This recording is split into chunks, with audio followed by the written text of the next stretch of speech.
بسم الله الرحمن الرحيم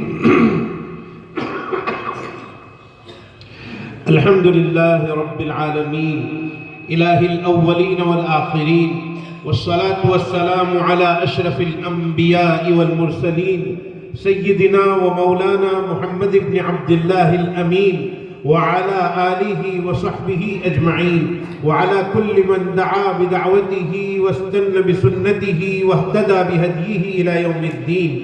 أما بعد فقد قال الله تبارك وتعالى في شأن حبيبه إن الله وملائكته يصلون على النبي يا أيها الذين آمنوا صلوا عليه وسلموا تسليما. اللهم صل على سيدنا محمد وعلى آل سيدنا ومولانا محمد وبارك وسلم. جزا الله عنا نبينا محمدا صلى الله عليه وسلم بما هو أهله. اللهم صل على سيدنا محمد في أول وأوسط وآخر كلامنا. حضرات علماء کرام، اساتین علم و فضل اور اطراف و اکناف سے اور دور و دراز سے تشریف لائے ہوئے مہمانان اعظام، جلسے کے ہر گوشے پر گفتگو کرنا یہ تو اس وقت ناممکن ہے، وقت بہت ہو چکا ہے. صرف ایک بات اور اس بات کا جواب آپ کے سامنے ذکر کر کے میں اپنی گفتگو کو ختم کر دوں گا. گفتگو ختم کر دوں گا یہ پہلے کہہ رہا ہوں تاکہ اطمینان ہو جائے کہ لمبی گفتگو نہ ہو. ویسے پچھلے سال میں آیا تھا، اس میں اور اس سال میں نے ایک فرق دیکھا کہ پچھلے سال کا جلسہ واقعتاً بہت اچھا تھا، لیکن اس سال اور زیادہ اچھا ہے. اور پچھلے سال میں نے جامعہ کے محترم حضرت مولانا محمد عمر صاحب دامت برکاتہم العالیہ کو جتنا زیادہ فارم میں دیکھا تھا، آج اس سے 200 گنا زیادہ فارم میں نظر آ رہے ہیں. اللہ رب العزت حضرت کے سایہ عاطفت کو بعافیت تعدیر قائم دائم رکھے، اور ہمارے مولانا محمد علی صاحب اور دیگر علماء کرام ماشاءاللہ سب حشاش بشاش ہیں، اور طلباء کرام اور طلباء عزیز کا بہت بہترین پروگرام جو پیش کیا گیا. میں یقین کے ساتھ کہتا ہوں یہ طلباء نہیں بول رہے تھے، ان کی زبانوں پر ان کے اساتذہ بول رہے تھے، ان کے اساتذہ کی محنتیں بول رہی تھی، کاوشیں بول رہی تھی. خیر میں ان باتوں کی طرف اس وقت نہیں جانا چاہتا. میں صرف ایک بات آپ کے سامنے ذکر کروں گا، اللہ کرے کہ عمل کی توفیق حاصل ہو جائے. میرے بھائیو، آپ نے تاجروں کو، بزنس مین کو دیکھا ہوگا کہ ان کی یہ چاہت ہوتی ہے کہ وہ رات میں سوئے تب بھی ان کے پیسوں کی آمد جاری رہے، چلتی رہے، ان کا کاروبار چلتا رہے. لوگوں کی شفٹ بدلتی رہتی ہے. 8 گھنٹے اتنے مزدور کام کریں گے، پھر 8 گھنٹے دوسرے مزدور، پھر 8 گھنٹے تیسرے مزدور، اور وہ بزنس مین اپنے گھر میں ہو، اس کی انکم جاری. وہ باہر چلا جائے پھر بھی اس کی انکم جاری، وہ کہیں چلا جائے اس کی انکم جاری، اور وہ مر جائے تو اس کے بچوں کے لیے جاری. یہ کوشش ہوتی ہے ایک تاجر کی. کیا میں نے اور آپ نے اور پورے مجمع نے، ہمارے ان بزرگوں نے، ہمارے بڑوں نے، ان علماء نے اور ان بچوں نے کیا کبھی یہ سوچا کہ میں مر جاؤں اور میرا عمل جاری رہے، میں قبر میں چلا جاؤں اور مجھے ثواب ملتا رہے، میں قبر میں چلا جاؤں اور روزانہ مجھے پوسٹ ملتی رہے کہ آج تیرے کھاتے میں اتنا لکھا گیا، آج تیرے نام اعمال میں اتنا لکھا گیا.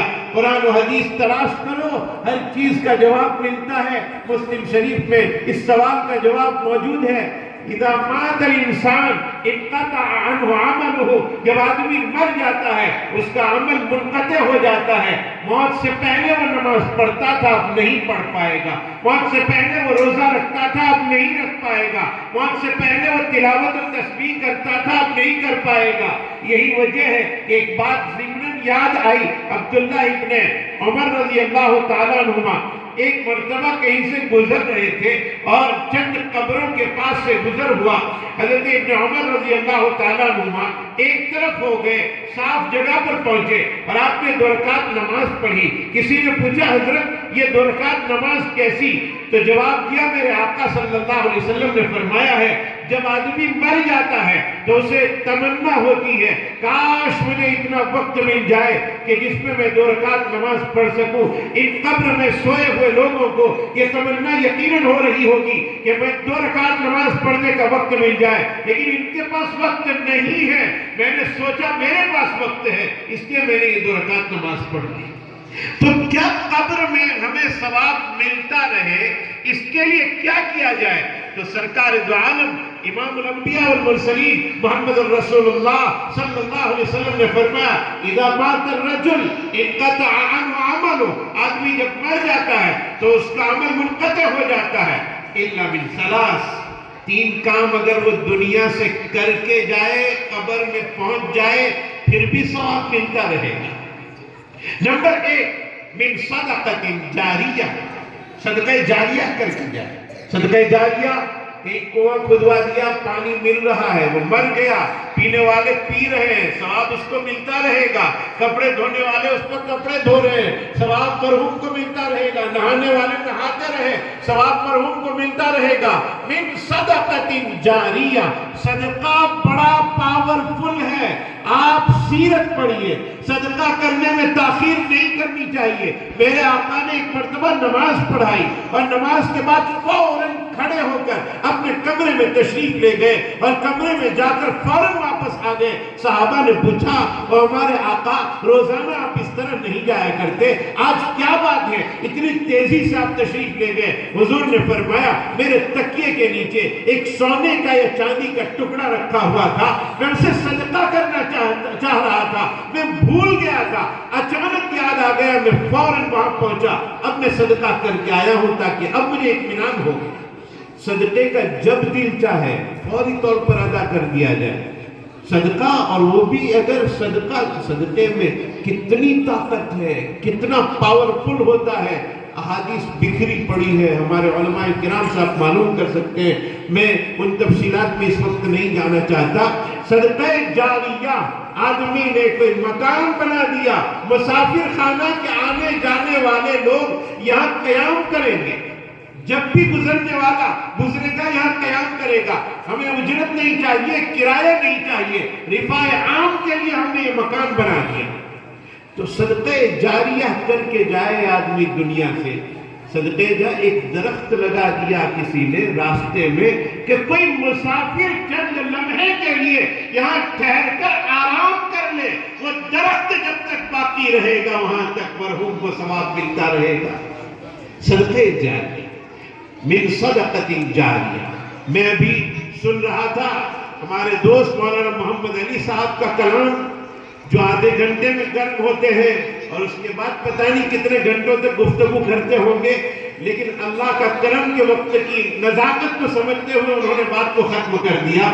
تو انہوں نے تذکرہ کیا مولانا حبیب اللہ صاحب کا، جو اس مدرسے کے فاؤنڈر اور جنہوں نے بنیاد رکھی اور ایسے ماحول میں کام کیا جس ماحول میں کام کرنا مشکل ہو جاتا ہے۔ میں یقین کے ساتھ کہتا ہوں یہ مدرسہ جس میں آج حافظ ہونے والا عارف نام کا ایک بچہ، اس کے ماں باپ آج خوش ہوں گے، اس کے رشتہ دار خوش ہوں گے، ہمارے مولانا ارشد صاحب آج حافظ بنے اور عالمیت کے بعد حافظ بنے، یقیناً ان کے گھر میں آج خوشی کی لہر دوڑ گئی ہوگی اور یہاں مدرسے کے منتظمین پہ خوشی کی لہریں دوڑ رہی ہے، انعام دینے والے انعام دے رہے ہیں، ہدایت پیش کیے جا رہے ہیں، کپڑا دیا جا رہا ہے، قرآن دیا جا رہا ہے، پتہ نہیں کیا کیا دیا جا رہا ہے، لیکن میں رب کعبہ کی قسم کھا کر کہوں تو غلط نہیں ہوگا کہ آج کے دن مولانا حبیب اللہ کی قبر میں عید کا دن ہوگا، جب ان کی روح کو یہ پتہ چلے گا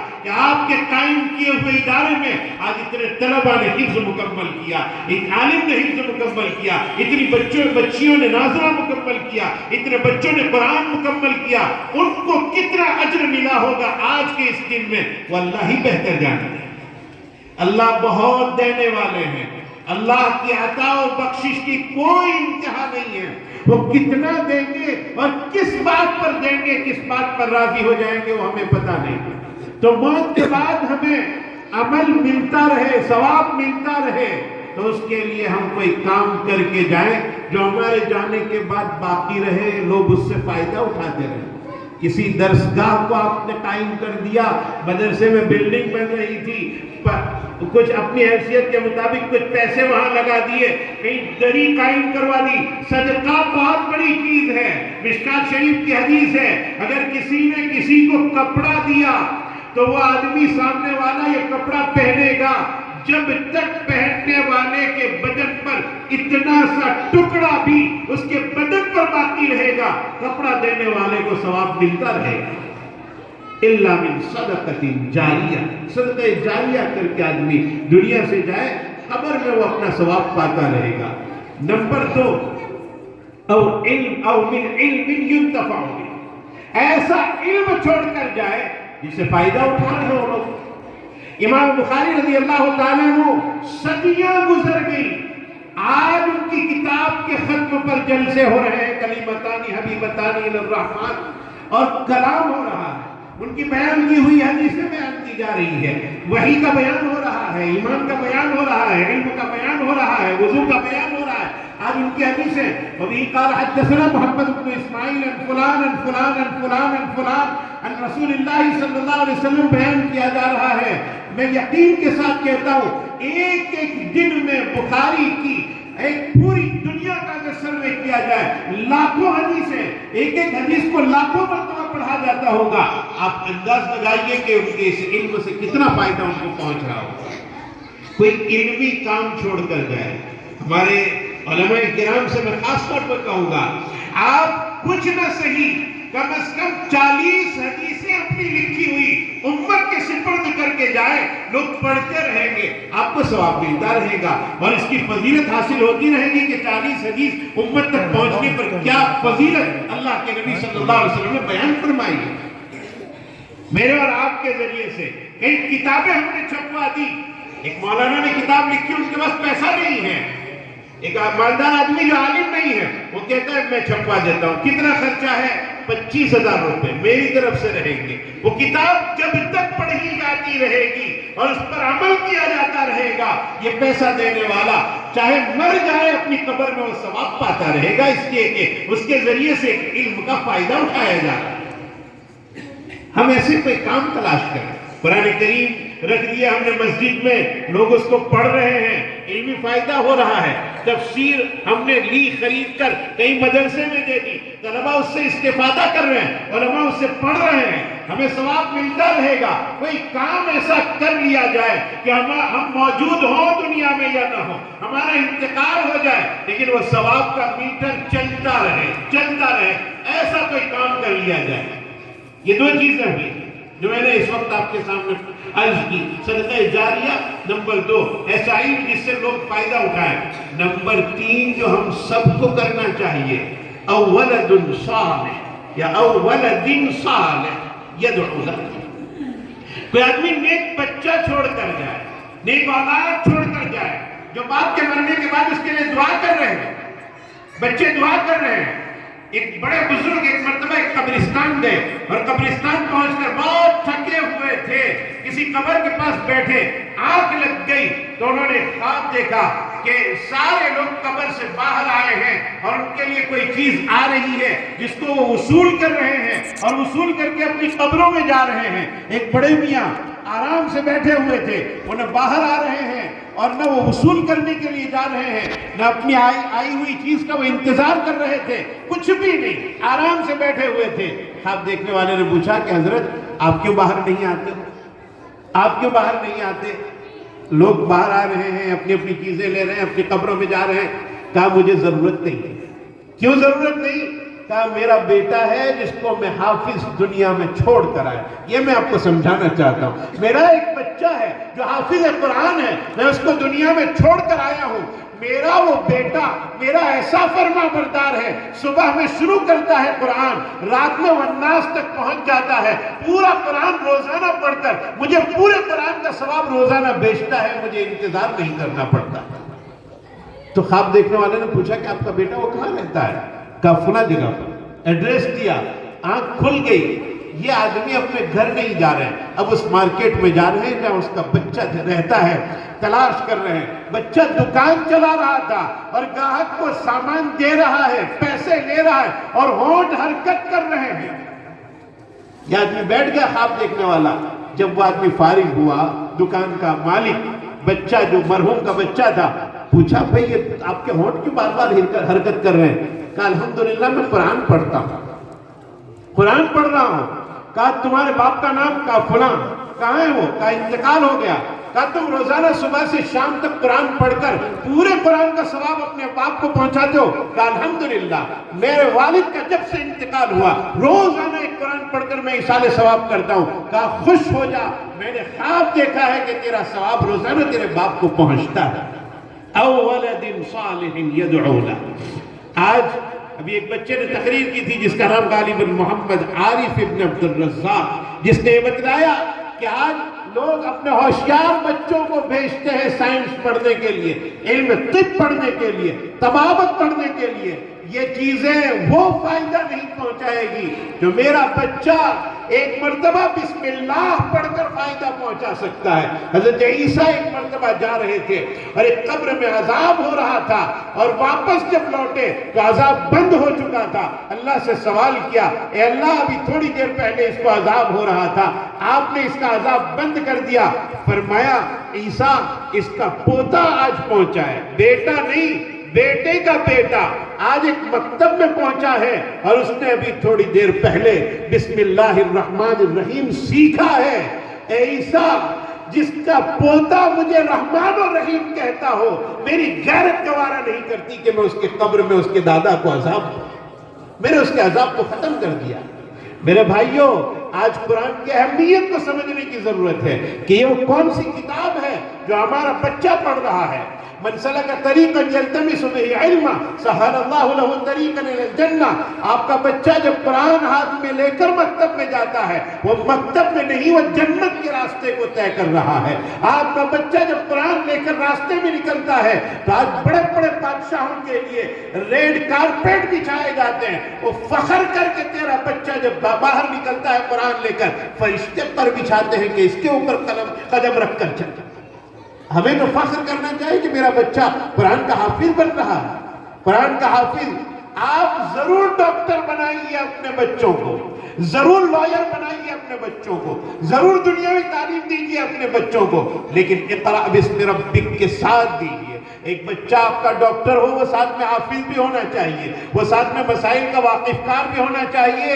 اگر ڈاکٹر حفظ کے ساتھ ڈاکٹر ہوگا، مسائل کے ساتھ ڈاکٹر ہوگا تو وہ اپنے پیشنٹ کے ساتھ چیٹنگ نہیں کرے گا۔ لائر اگر عالم ہوگا تو وہ اپنے جن کا وہ کیس لڑ رہا ہوگا ان کے ساتھ چیٹنگ نہیں کرے گا، وہ جھوٹے مقدمات نہیں لڑے گا، وہ قرآن کی روشنی میں چلے گا اور ثواب آپ کو ملتا رہے گا۔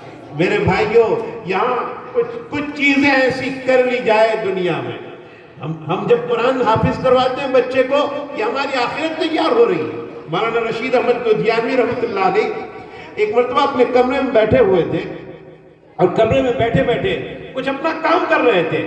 اچانک ان کا بیٹا آیا اور آ کر ملاقات کرنے لگا۔ ابا جان خوش ہو جاؤ، خوش ہو جاؤ۔ کہا کس بات پر خوش ہو جاؤں؟ کہا میں حافظ ہو گیا، میں حافظ بن گیا آج قرآن کریم کا۔ تو مولانا نے کہا کہ میں خوش تو ہوا لیکن مولانا رشید صاحب حافظ نہیں تھے قرآن، عالم بہت بڑے تھے۔ کہا بیٹے تو نے میرے لیے اور اپنی ماں کے لیے تاج پہننے کا انتظام کر لیا قیامت میں نے اپنے ماں باپ کے لیے اب تک نہیں کیا ہے۔ اور اسی دن مولانا نے قرآن کا حفظ شروع کیا۔ 46 سال کی عمر ہو چکی تھی، تقریباً 4-5 مہینے میں قرآن کریم کے حافظ ہو گئے اور خوش ہو رہے ہیں میں نے میرے ماں باپ کو قیامت میں تاج پہنانے کا انتظام کر دیا۔ تو میرے بھائیوں سوال یہ پیش کیا تھا آپ کے سامنے کہ ہم کوئی کام ایسا کر کے جائیں دنیا میں کہ قبر میں لیٹے لیٹے ہمیں ثواب ملتا رہے، قبر میں سوئے سوئے ہمیں ثواب ملتا رہے۔ تو یہ کام کر کے جائیں کہ یا تو ہم صدقہ جاریہ کر کے جائیں یا علمی کام کر کے جائیں یا اولاد نیک و صالح چھوڑ کر جائیں۔ اپنی اولاد کو باادب بناؤ، باادب بناؤ۔ اپنے بچوں کو باادب بنانا بہت بڑی ذمہ داری کا کام ہے، اس لیے کہ میرا بیٹا بڑا ہونے کے بعد ہزاروں اور لاکھوں آدمیوں میں ملے گا، کبھی یہاں کبھی وہاں کبھی ادھر کبھی ادھر، ہزاروں آدمیوں سے ملے گا، جتنے آدمیوں سے ملے گا ان سب سے ملتے وقت آپ کا ادب بتلائے گا لوگوں کو کہ اس کے باپ نے اس کو کتنا ادب سکھایا۔ اپنے بچوں کو باادب بناؤ، باادب بناؤ کہ قرآن کا ادب کیا ہے، اور اس کے لیے مدرسے میں بھیجو۔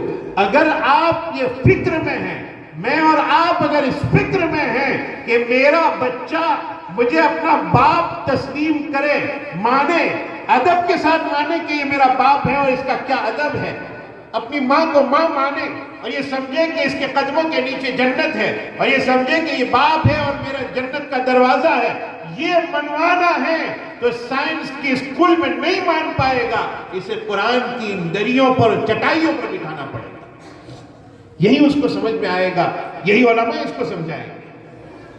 ماں کی دعا کام کر جاتی ہے۔ ہم اور آپ مل کر، یہ ہماری بچیاں یہاں سامنے بیٹھی ہے، میں ان کے ذریعے سے ان کی ماؤں کو یہ کہلوانا چاہتا ہوں، اپنے بچوں کو دعائیں دیں، آپ کی دعائیں بہت قیمتی ہے۔ ماں جب رات میں اٹھتی ہے، تہجد پڑھتی ہے اور دعا کرتی ہے، تو امام بخاری رضی اللہ تعالیٰ عنہ بچپن میں نابینا تھے، اور جب ان کو نظر نہیں آتا تھا، ان کو جو آنکھ دوبارہ ملی ہے وہ ماں کی دعاؤں کی وجہ سے ملی۔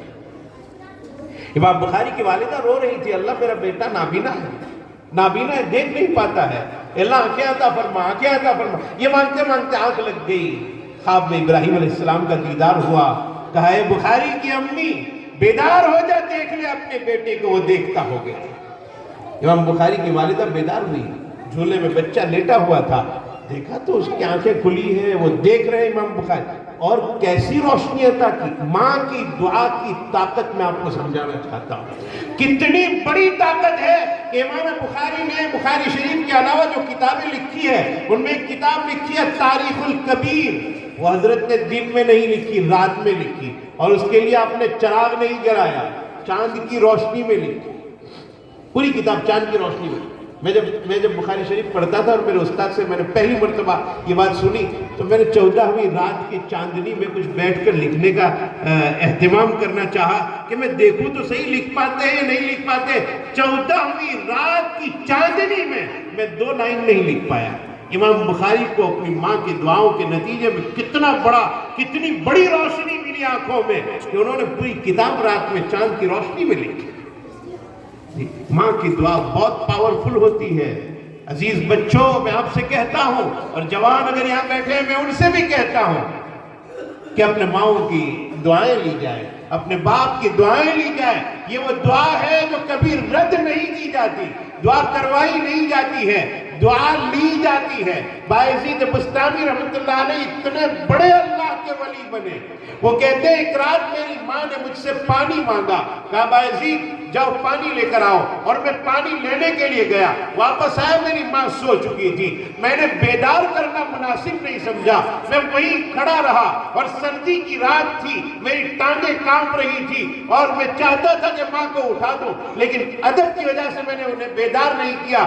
فجر تک میں کھڑا رہا، میری ماں کی جب آنکھ کھلی میں نے پانی پیش کیا، کہا بایزید تم اتنی دیر سے پانی لے کر کھڑے ہو، اس وقت میری ماں کے دل سے جو دعا نکلی اس نے اس بایزید کو بایزید بنایا۔ میرے بھائیوں، کچھ کام کر کے اس دنیا سے جائیں، ورنہ بڑا پچھتاوا ہوگا جب قبر میں ہمیں لٹا دیا جائے گا۔ قبر میں آپ کے سامنے ایک منظر پیش کرتا ہوں، قبر میں جب ہم کو لٹایا دیا جاتا ہے، اور میرے آقا صلی اللہ علیہ وسلم نے فرمایا جب دفن کرنے والے دفن کر کے جاتے ہیں تو ان کے چلنے کی آواز قبر میں سنائی دی جاتی ہے، اور فرشتے حاضر ہو جاتے ہیں، فرشتے حاضر ہو جاتے ہیں اور اس کو بٹھا دیتے ہیں اور سوال پوچھتے ہیں تیرا رب کون ہے؟ اس وقت سوال سے پہلے ایک لمحے میں ساری زندگی کا فلم ہماری نظروں کے سامنے آ جائے گا۔ اوہو، کاش کہ میں نے میرے بیٹے کو حافظ بنا لیا ہوتا، کاش میں نے میری بیٹی کو عالمہ بنا لی ہوتی، کاش میں نے اپنے گھر کو دیندار بنا لیا ہوتا، کاش میں نے اپنے ماں باپ کا احترام کیا ہوتا، کاش میں نے اپنے پڑوسی کو ستایا نہ ہوتا، کاش میں نے کسی کے اوپر ظلم نہ کیا ہوتا۔ آج کتنا کٹھن مرحلہ ہے، میرے بھائیوں، موت یقینی ہے، موت لازمی ہے، موت ہونا یقینی ہے. ہم اس سے پہلے کچھ کام کر لیں. قبر میں کچھ نہیں ساتھ آنے والا ہے، ایک ہی چیز ساتھ آنے والی ہے. میرے آقا نے اس کو مثال دے کر سمجھایا، مثال دے کر کہ ایک آدمی مر رہا تھا اور مرتے مرتے اس نے اپنے ایک بھائی کو بلایا، بڑے بھائی کو. 3 بھائی تھے اس کے، بڑے بھائی کو بلایا اور بلا کر کہا، او میرے بھائی، میں مر رہا ہوں، میرا آخری وقت آ چکا ہے اور میری روح نکل جائے گی، مجھے لوگ کفن دفن کر دیں گے، مجھے تجھ سے ایک کام ہے. تو وہ بڑا بھائی پوچھتا ہے، کیا کام ہے؟ کہا، دیکھ، ایک کام ہے، میں نے تیرے لیے دنیا میں بہت محنتیں کی ہے، دھوپ میں تیرے لیے کھڑا رہا ہوں، رات دن کھڑا رہا ہوں، ایک کام ہے بس، میں نے تیرے اوپر بہت احسان کیا ہے، تجھ سے صرف ایک کام لینا ہے. کہا، بولو کیا کام ہے؟ کہا، مجھے جب قبر میں اتارا جائے تو بھی ساتھ قبر میں اتر جانا، تو بھی لیٹ جانا اندر. بڑے بھائی نے کہا، نہیں یہ نہیں ہو سکے گا، میں تو قبرستان بھی نہیں آؤں گا تیرے ساتھ. تو جو کام سپرد کر کے جا رہا ہے، میں قبرستان میں نہیں آؤں گا، میں یہی بیٹھا رہوں گا اور تیرے موت تک شاید تیرے کام آ سکتا ہوں. جہاں تیری روح نکلی، میں تیرا نہیں، تو میرا نہیں، ہم دونوں الگ ہو جائیں گے. تو اس نے پھر پریشان ہو کر دوسرے بھائی کو بلایا، درمیانی بھائی کو، منجلے بھائی کو، اور کہا، دیکھ بھائی، بڑے بھائی کے لیے میں نے بڑا کام کیا تھا اور اس نے تو ساتھ دینے سے منع کر دیا، تجھ سے ایک کام ہے، میں نے تیرے لیے بڑی محنتیں کی ہے، کوششیں کی ہے، لوگوں کے سامنے گیا ہوں، میں نے مزدوری کی ہے، محنت کی ہے، تو تیرے لیے سب کچھ قربان کر دیا ہے. کیا کام ہے؟ کہا، میں جب مر جاؤں تو قبر میں میرے ساتھ آ جانا. کہا، نہیں بابا، یہ نہیں ہو سکے گا، میں زیادہ سے زیادہ آپ کے ساتھ قبر تک آؤں گا، لوگ مٹی ڈال دیں گے، ہم واپس آ جائیں گے، ہم آپ کو نہیں پہچانتے، آپ ہمیں نہیں پہچانتے، اب آپ کا نظام الگ، ہمارا نظام الگ، آپ کی دنیا الگ، ہماری دنیا الگ. تو پھر تیسرے کو بلایا، کہا، دیکھ بھائی، پہلے 2 والوں نے تو دھوکہ دے دیا، اب تو ہے اور میں ہوں، میں نے تیرے لیے کوئی کام نہیں کیا، پہلے والے کے لیے بہت کام کیا، دوسرے کے لیے بہت کام کیا، تو تیسرا بھائی ہے، میں نے تیرے ساتھ کوئی ہمدردی کا معاملہ نہیں کیا، لیکن آج تیری ضرورت پیش آئی ہے. کہا، کیا ضرورت؟ کہا، میں جب مر جاؤں تو قبر میں میرے ساتھ تو بھی اتر جانا. تو تیسرا بھائی کہتا ہے، میں ضرور اتروں گا، تیرے ساتھ رہوں گا، میری طاقت کے مطابق کوشش کروں گا کہ تجھے عذاب سے روک دیا جائے، عذاب سے بچا لیا جائے. حضور نے فرمایا، پہلا بھائی جس نے منع کر دیا کہ میں قبر تک بھی ساتھ نہیں آؤں گا، یہ میرا اور آپ کا مال ہے جو مرنے تک ہمارا ساتھ دے سکتا ہے، مرنے تک، اور وہ بھی پورا ساتھ نہیں. پیسوں سے دوا خریدی جا سکتی ہے، شفا نہیں خریدی جا سکتی. پیسوں سے بستر خریدا جا سکتا ہے، نیند نہیں خریدی جا سکتی ہے. پیسہ ہر اعتبار سے ساتھ نہیں دے سکتا.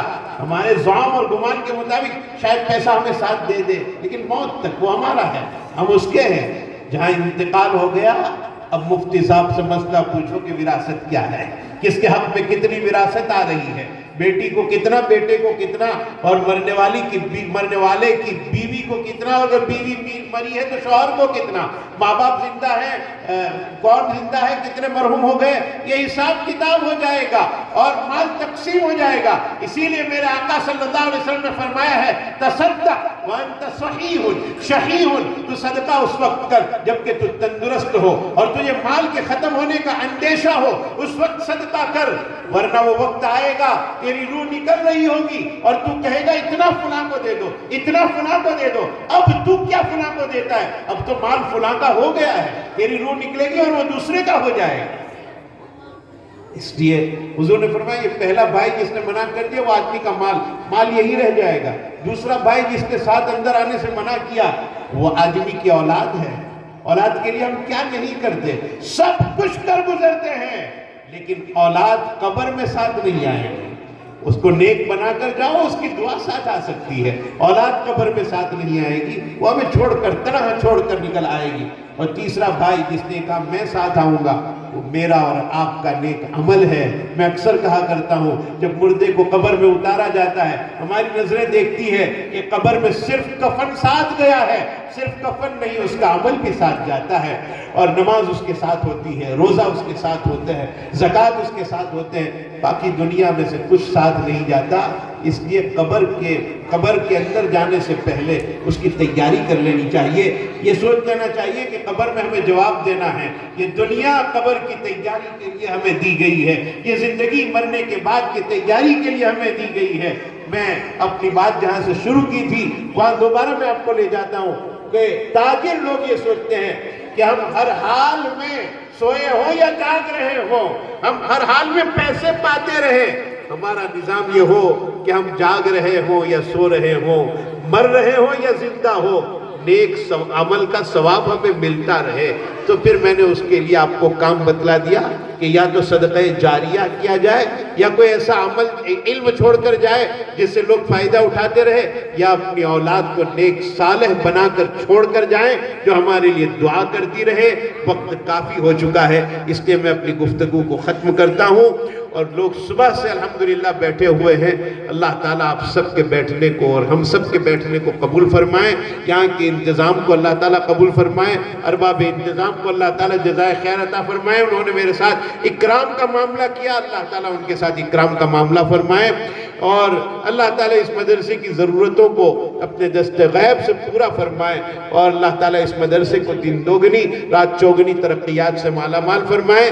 یہاں جتنے حضرات علماء بیٹھے ہوئے سب کا میں شکریہ ادا کرتا ہوں۔ بہت لمبی دیر سے آپ حضرات بیٹھے ہوئے، ہمارے ایک پرانے دوست مولانا یامین صاحب، آج برسوں کے بعد ملاقات ہوئی، جب غالباً اب وہ شکل ان کی بھی وہ نہیں رہی جو بچپن میں ہوا کرتی تھی، اور مجھے دیکھ کر انہوں نے بھی کہا کہ تو بھی بڈھا ہو چکا ہے، پیر میں اب درد ہونے لگا، اور میں بیٹھ گیا تو اٹھنا مشکل ہو رہا تھا میرے لیے۔